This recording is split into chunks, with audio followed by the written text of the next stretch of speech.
Jimmy and Indian Johnny, a story by Jimmy Smith. Part 1. Jimmy Smith is a decorated Korean War veteran, a true hero in every sense of the word. But on this Philadelphia hot summer night in 1964, Jimmy was battling demons in his head along with Native American Indian music playing in his head as well. Jimmy was not a Native American Indian, nor did he know anything about the Native American Indian, so this was all new to him. Just add this to the million other things that Jimmy was battling in his head, but Jimmy is losing this mental battle. His marriage was falling apart. His kids did not want to be around him. Not because they didn't love him. No, because they lost him. Could not talk to him. Could not do the things that most kids did with their dads. Could not do the things that most wives did with their husbands. Plain and simple, they just lost their dad. Their husband. To something they just didn't have any control over. On top of all of this, the bills were past due. Work was plentiful in Philadelphia, but Jimmy couldn't keep a job. In today's standards, Jimmy would be diagnosed with PTSD. But in 1964, it was called combat fatigue, or soldier's heart. It's 3 o'clock in the morning, with every drip of water from the spigot down the hall sounded like a grenade going off in his head. Drip, drip, drip. The constant beating of the native drum and American Indian voice telling Jimmy, just drive west. Drive west. But what does that mean? Again, over and over. Drive west. Drip, drip, drip. With all this going on, battling in his head, a vision of a large body of water kept appearing. So Jimmy decided just to end it all. Drive his Chevrolet across country, straight into the Pacific Ocean. This was strange because the Atlantic Ocean was only a few miles from Philadelphia. So why would he cross country to the Pacific? He figured it would take about 4 or 5 days. Jimmy turned and looked at his wife, who was laying on her side in their bed next to him. Judy's back was facing him. He ran his hand through her hair and whispered, "I love you. I'm sorry." Wrote down the same thing on a piece of paper and left it on her nightstand. Jimmy walked down the hallway, paused in front of his daughter's room. Grace was beautiful, looked just like her mother. Beautiful long brown hair, brown eyes. Grace was 7 years old, going on 17. Then Jimmy walked a few steps to his son's room. His son, Jimmy the Fourth, named after himself, grandfather, and great-grandfather. Jimmy the Fourth, who everybody called Junior, was also a splitting image of Jimmy. With tears running down his face, Jimmy just felt useless, so lost. And without speaking a word, he quietly shut the front door behind him. Jimmy started his 1957 Chevrolet, and with that, Jimmy and his taillights disappeared into the hot summer Philadelphia night.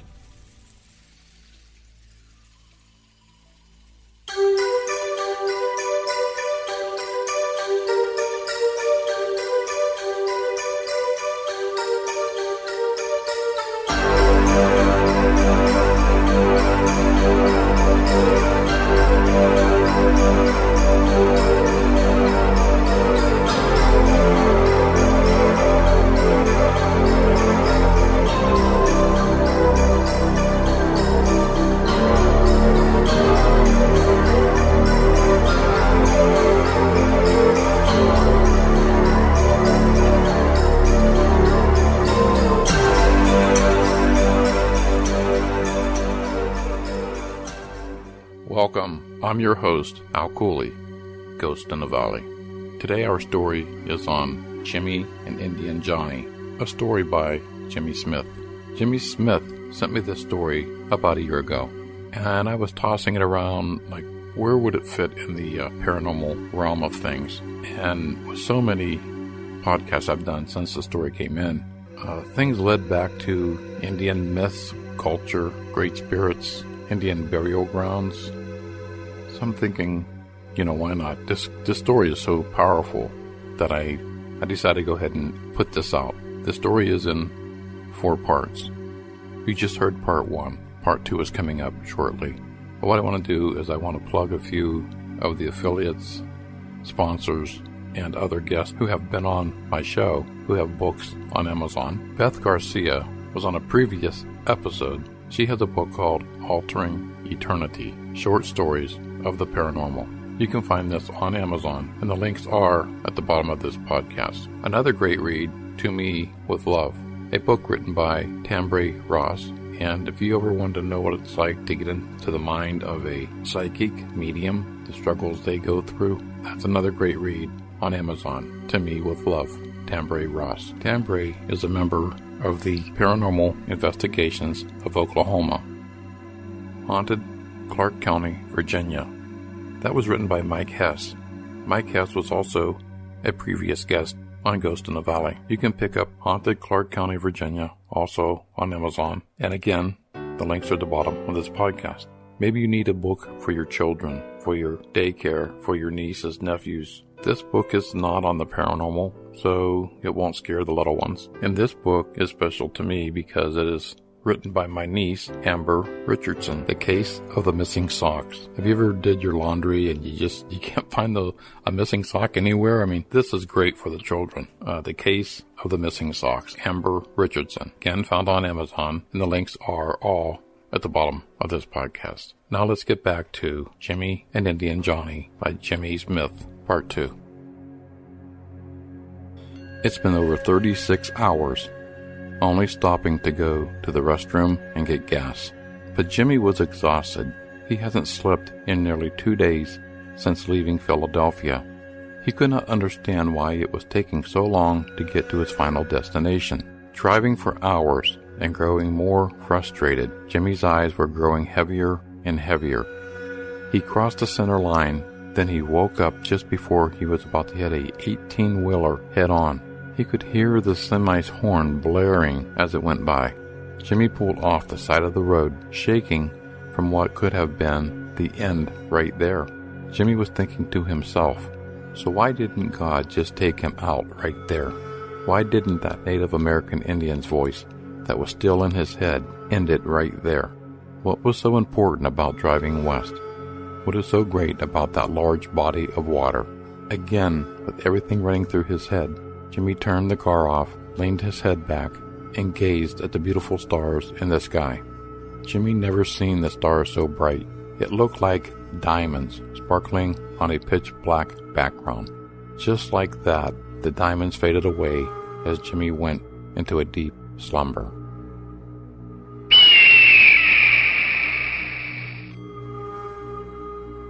Jimmy is waking up. His eyes are sore and red, and his neck hurts from the position he was sitting in and sleeping in all night. It felt like he slept a whole week. This was the first time the pounding in Jimmy's head stopped. The noonday sun was very bright. Actually hurt his eyes as he was trying to adjust to his surroundings. He could see that he pulled off the side of the road and parked right next in front of a sign that read, "Welcome to Rosebud." Rosebud was a small town and an Indian village and reservation in South Dakota, home of the Rosebud Sioux tribe, a branch of the Lakota Indian. Then Jimmy's eyes focused on what looked like an Indian's gift shop, just about 100 yards in front of him. The faded sign on top of the store read, "Screaming Eagle." There were tumbleweeds blowing everywhere, looked very deserted. But then Jimmy noticed a very old Indian man sitting on the front porch. Looked like he was whittling something, wood shavings flying everywhere, as his old wrinkled hands carved away. Jimmy didn't bring any food or drink with him. Jimmy's money was scarce, so mainly he just had enough money to get to the West Coast, get him to the Pacific Ocean, get him to the end of his final journey. Jimmy got out of his car, walked up on the front porch of the Screaming Eagle, looked at the old Indian out of the corner of his eye, and the Indian was very concentrated on his work. The Indian was very, very old. Jimmy walked past the old man and into the store. Looked very rustic and antique. Indian artifacts everywhere, but Jimmy's only concern is getting something to eat and drink. Upon approaching the counter, he noticed the only thing on the wall menu was Coca-Cola and a ham sandwich. Even stranger were the two women behind the counter. They looked like they were Native American Indian, but they also looked albino. Not dark complected, as he would suspect a Native American woman would look. This to him was very strange. They seen him looking at the wall menu, and before he could speak a word, they had a sandwich and a bottle of Coke on the counter for him. Jimmy was reaching into his pocket to pay when both women put their hands out in a stopped motion, shaking their heads no. They just stood there and stared at him, like they knew him forever, like they knew his problems, like they knew his pain. No words were spoken. Jimmy nodded his head and walked out.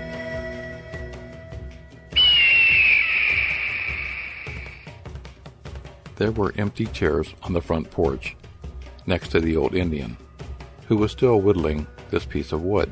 Jimmy sat down, eating his sandwich and watching the old man.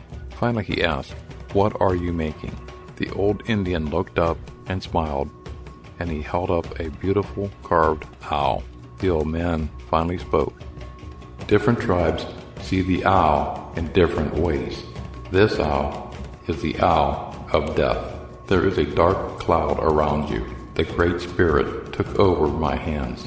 I didn't know what I was making until you arrived. Now I know a spirit of darkness is with you." The old Indian said, "Let me introduce myself. You can call me Johnny." Jimmy's thinking to himself, "I'll just call him Indian Johnny."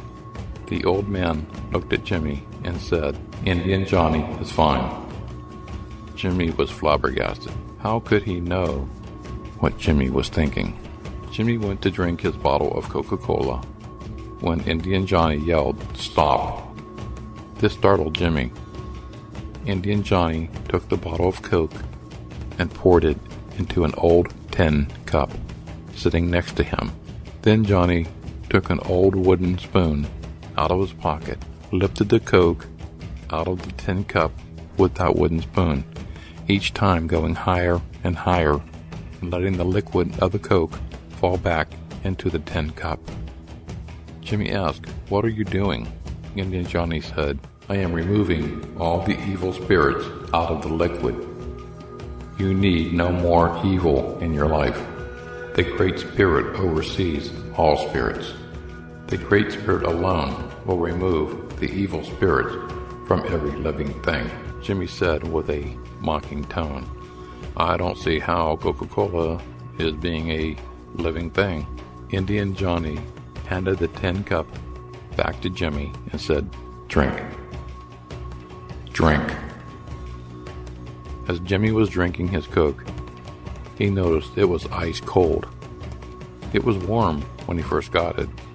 How was this possible? Indian Johnny said, "You see, the water used in making this drink comes from the Great Spirit. That's why we honor every living creature, plant, and smoke the pipe." With that, Indian Johnny placed the carved owl on an old table next to his chair, stood up and said, "Come with me." With that, Indian Johnny and Jimmy walked behind the store to what looked like an Indian reservation. Many tents, men, women, and children. They were circled around a fire that was burning in the center, all sitting on the ground. Indian Johnny mentioned for Jimmy to sit. Jimmy thinks Indian Johnny must be an Indian chief or great warrior because every Indian there looked at Johnny as if he was a god. Indian Johnny lit a huge wooden pipe. It is then passed around in the circle. After doing this for more than an hour, Johnny raised his hand, and everybody around that circle grew silent. Indian Johnny spoke in the native Lakota Sioux language, but for some reason, Jimmy could understand every single word that Johnny said. Wakam Tonka has sent us a gift. This man is a great warrior who has fought many battles like myself. This great warrior will not lose this battle. Indian Johnny stood up, threw the beautiful owl that he had carved earlier into the fire. Jimmy felt like he was floating above the circle. The flames of the fire were below him, and these flames were growing higher and higher. Jimmy felt like he could touch the night sky, for it was night again, and the diamonds were out in full force, glorious and beautiful. And just like that, it was over.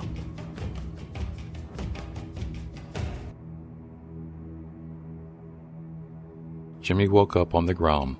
It was daylight. The only thing Jimmy could hear was the wind blowing, tumbleweeds rolling across the field. Everything was gone, all the people, the fire, the tents, and the Indians, and Indian Johnny. Jimmy raised himself up from the ground, brushed himself off, walked around to the front of the store, walked up on the front porch of the Screaming Eagle. No Indian Johnny sitting there whittling, no albino Indians. The door was locked. Jimmy made his way back to his car. On the hood of his car was a brown paper bag. Inside the bag was a ham sandwich and a bottle of Coca-Cola. And even though it seemed like 100 degrees outside, the Coca-Cola, again, was ice cold. When he got into his Chevrolet, he felt different. He felt like he was reborn. He felt new. With that, Jimmy started his car and headed on his journey to the ocean. This time, to the Atlantic Ocean. This time, to Philadelphia. And this time, home. We'll be right back after a word from our sponsor with part 3 of Jimmy and Indian Johnny. Are you shopping to find your thing? Is your thing stickers, t-shirts, posters? Is your thing wall art, clothing, home and living, phone cases? Are you shopping for your kids and babies? How about stationery? Many other gifts. You can find all these at Redbubble, redbubble.com. Get the app and save 20% at redbubble.com. Find your thing. Click on the link in the show notes. That's Redbubble, redbubble.com. Do you love a good story? If you do, check out Stories of Yore and Yours. I'm Sean Ennis, and each week on Stories of Yore and Yours, I narrate a classic short story, adding music and sound effects to bring those stories new life. The back catalog features stories by the likes of Edgar Allan Poe, Kurt Vonnegut, Rudyard Kipling, Mark Twain, Ray Bradbury, and many more. And in addition to classic short stories, I feature original stories by you, the listener. So if you do love a good story, give Stories of Yore, that's Y-O-R-E, and Yours, that's Y-O-U-R-S, a listen today. And visit the show at SYY Podcast on Twitter, Facebook, and Instagram to submit your own stories, requests for classic short stories, or just to say hi. That's Stories of Yore and Yours, available wherever you get your podcasts. The sun was just starting to peek over the horizon as Jimmy crossed the Pennsylvania state line. Jimmy is very sleepy, but nothing is stopping him now. He has to get home. The thoughts of him driving to the ocean and taking his life were now replaced with the faces of Judy, Grace, and JR. Jimmy prayed that his family would forgive him. As he turned onto Walnut Street, which is in the south side of Philadelphia, he could see the small Cape Cod home, and now was getting very nervous. Would they forgive him? Would they let him back into their lives? But before Jimmy could get the keys out of his ignition, the whole family was running towards him with open arms and with open hearts. They were crying with joy as they wrapped their arms around him. And as they walked back towards the front door, Jimmy knew once again that this was a new beginning. Pounding in Jimmy's head had stopped. No more Native American music. No more beating of the drums. No more Indian Johnny. No more demons and no more chaos. Jimmy was back. Back to the man Judy had married, and for the next 20 years they led a very productive and joyful life. Judy worked as a paralegal, while Jimmy worked his way up the corporate ladder. It's now 1984. Grace is 27 years old, married, and is with child. JR, he's single and trying to find his own way. In a lot of ways, JR is a lot like his dad. Every Thanksgiving feast featured the same story every year, and the story was Indian Johnny.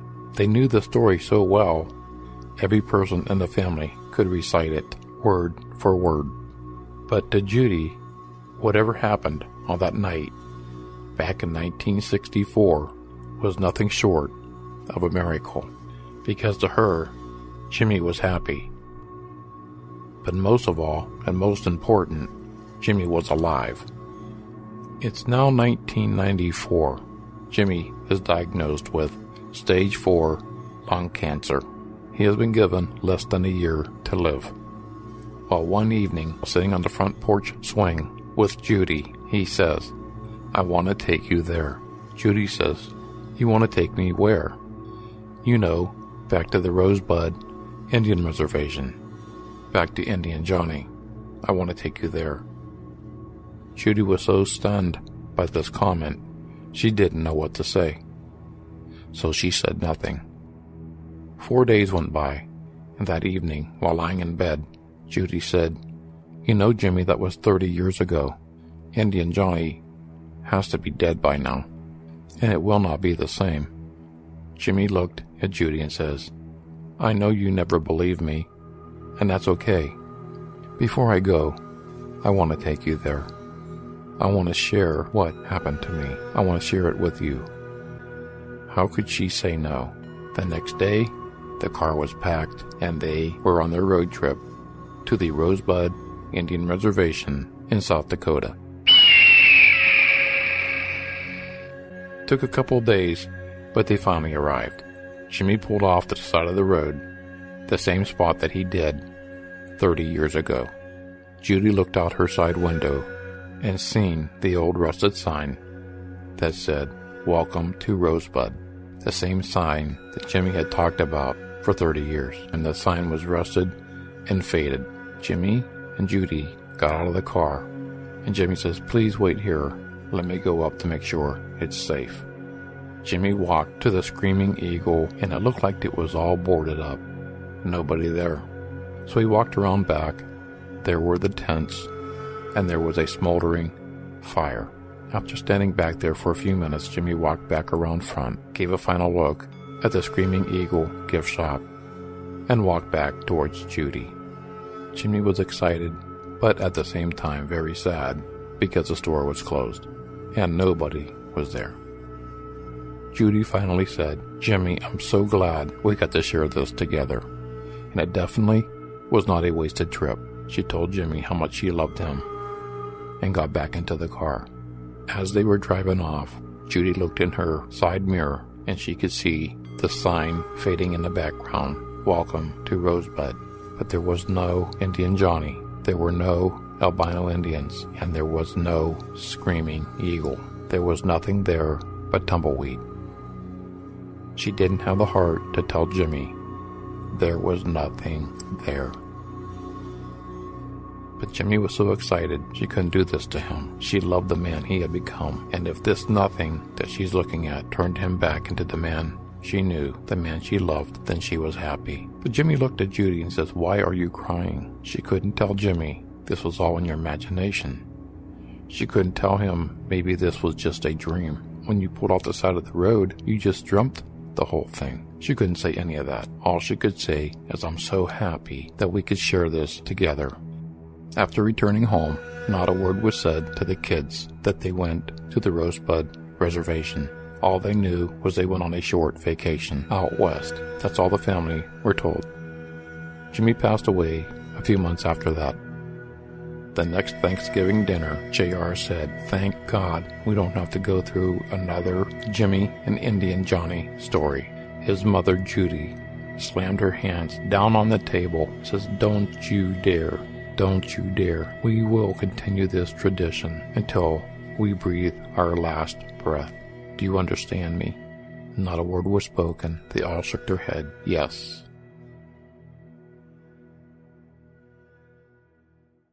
We will return of Jimmy and Indian Johnny after these messages. This is Weird on the Rocks, a podcast that explores the weird, unusual, strange, and unexplained, all while getting our drink on. Join me every other Monday as I share a different cocktail and discuss true crime, paranormal stories, unexplained phenomena, conspiracy theories, and much more. Find Weird on the Rocks on social media, the website weirdontheRocks.weebly.com, and listen on all of your favorite podcast apps. And don't forget to cheers and stay weird. And now for part 4 of Jimmy and Indian Johnny. It's now 2014. Judy has been gone a couple years now. The family all kind of went on their own way. Grace is the only one with a complete family now. Grace and her husband Jeffrey have 4 children, 3 boys and a daughter. JR never married. JR has spiraled straight downhill, just like his dad. Complete depression that resulted in a suicide attempt right after his mother Judy passed away. It's Christmas Eve, 2014. Grace gets a call from Chester County Hospital, Philadelphia. The nurse asked Grace if she was related to Jimmy Randolph Smith, otherwise known as JR. She said, "Yes, he's my brother." The nurse said, "You may want to get here right away." Grace asked, "Is my brother okay?" The nurse said again, "Ma'am, you may want to get here right away." Grace now lived in Pittsburgh, which is over a 4-hour drive from Philadelphia. Grace had very little contact with her brother since her mom passed away. Grace and Jeffrey packed a small bag and headed to Philly. This isn't the way Grace wanted to spend her Christmas, but she loved her brother and she had to be by his side. JR had severe depression, or was it PTSD, or was it bipolar? She wasn't quite sure, but she knew it was really bad. Grace and Jeffrey were met by the on-call hospital doctor. She said that JR was in the ICU if you wanted to see him. Grace went in by herself. JR this time wasn't going to pull through. The heart monitor was so loud, the hospital staff ran in, tried to resuscitate him. They tried over and over, but Jimmy was gone. They let Grace have a moment with JR on her own on this cold, snowy Christmas day. It just turned Christmas. His time of death was called at 12:01 a.m. As the hospital staff was preparing JR's body to be transferred to the morgue, Grace collapsed in the hallway in Jeffrey's arms. She cried out, "My whole family is gone now." Jeffrey said, "You still have me and the kids." "I'm so sorry, Gracie. I'm so sorry." Jimmy Randolph Smith, a.k.a. JR, sees a bright light. Then a Native American Indian voice says, "Walk on Tonka." Was this the voice that Dad heard at the Rosebud Reservation? Was this Indian Johnny? Then the voice said, "Look in the glove compartment of your dad's car. It's a brown paper bag." Before your dad began his journey home, a small token of our appreciation to your father, I gave him a sandwich, a soda, and a gift that now will remain in your family for years to come. That's funny because his dad always mentioned the sandwich and the Coca-Cola, but never a gift. A nurse's voice said, "Call Dr. Cindy. This man is not dead." The bright light turned into a small flashlight the nurse was shining into his eyes. JR said, "Am I okay?" Dr. Cindy said, "This is impossible. He's been gone for over 15 minutes. But JR was back, answering every question that the doctor was throwing at him. They ran down and got Grace and Jeffrey as they were exiting and told them the great news, the miracle.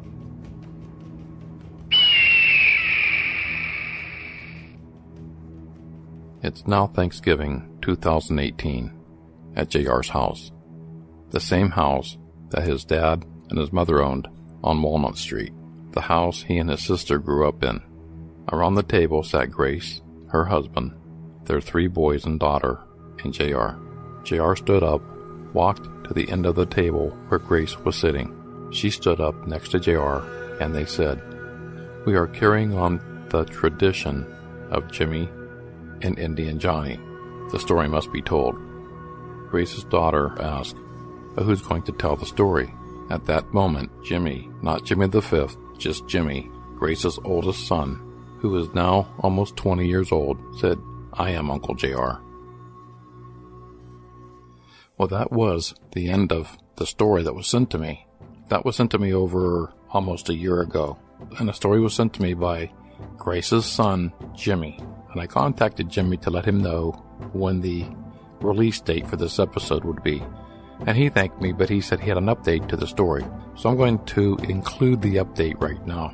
He said, "My dad, JR, passed away since I sent you this story. And I now live in the same house that my dad did and that my grandparents, Jimmy and Judy, lived in on Walnut Street right here in Philadelphia. Still here, same house." He went on to tell me that while he was cleaning out the house and making it his own, he decided he was going to get rid of that 1957 Chevy still sitting in the garage with a blanket over it. As he was cleaning out the car, he came across a brown bag in the glove compartment. He thought that was strange that there would just be a kind of a wrinkled up brown bag in the glove compartment. So he went through the bag and he found a ring. On the one side of the ring was an eagle. On the other side of the ring was a teepee. But what was most intriguing was inside the ring. What was etched inside the ring was J and J. Now, was this Jimmy and Judy, or did this mean Jimmy and Johnny, Indian Johnny? So he went to get the ring out of the bag to get a better look at it, and all of a sudden, he had the same voice in his head that he assumed his dad and his granddad had before him. And that voice said, "Walk on Tonka." But with the voice also came the images of his father, JR, and his grandparents, Jimmy and Judy, sitting with Indian Johnny around a campfire. And he knew everything was all right. He felt and seen this while holding the ring. He put the ring back in the brown paper bag, back in the glove compartment, and covered up the 1957 Chevy. The Chevy was no longer for sale in Philadelphia.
Podcast Network.